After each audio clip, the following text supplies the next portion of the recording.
member for Warringah. Thank you, Mr Deputy Speaker. I have a question for the Assistant Minister, and in particular in light of the speeches from both sides in relation to the state of our economy and the need to focus spending on those doing it tough.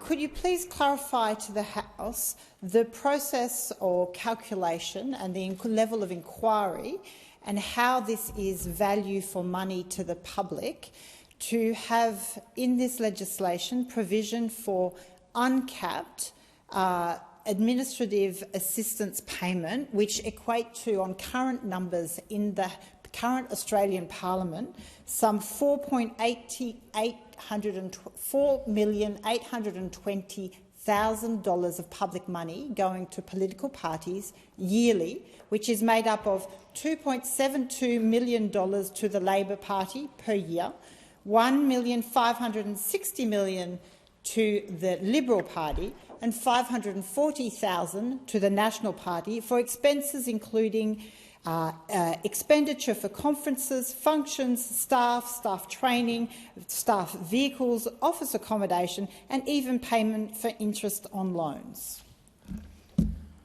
The Assistant Minister to the Prime Minister. Briefly, Deputy Speaker.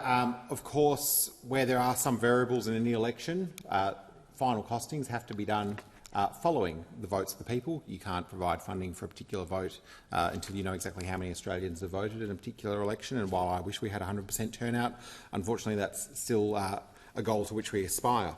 I note that the only uncapped proposal that's been put to the House of the nature which the member just refers to is in fact her own proposal, which was to have administrative funding provided to every person who is a candidate.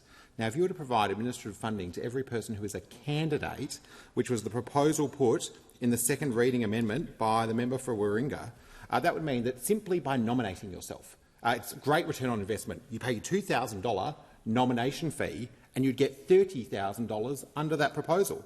Now, if we went on the numbers of the last election, that's $36 million paid to people just for being a candidate. And while I would hope that no one would nominate to be a candidate in the interests of financial reward and they would do it out of an interest of public service, I would fear that under the member's proposal you'd probably have more than that 1,203 candidates for the House of Representatives that we saw at the 2022 election, and that is why the government did not support that amendment.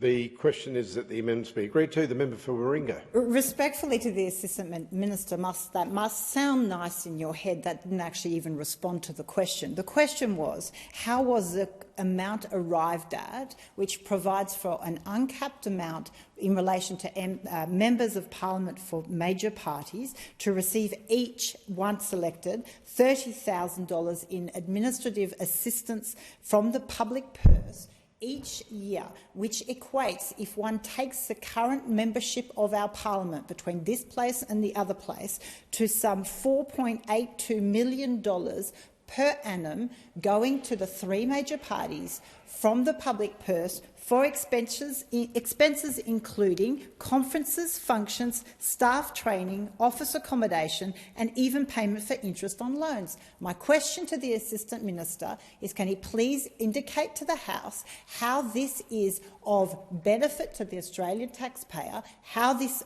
calculation was arrived at, and how does this expense of $4.82 million to the Australian taxpayer equate to has any relevance or equivalence to actual costs incurred by political parties to do this? Or is this just a pork barrel to enable the public to pay for elements like interest on party loans, office accommodation, staff training, staff vehicle, functions, conferences and other ridiculous items that have been included in this section?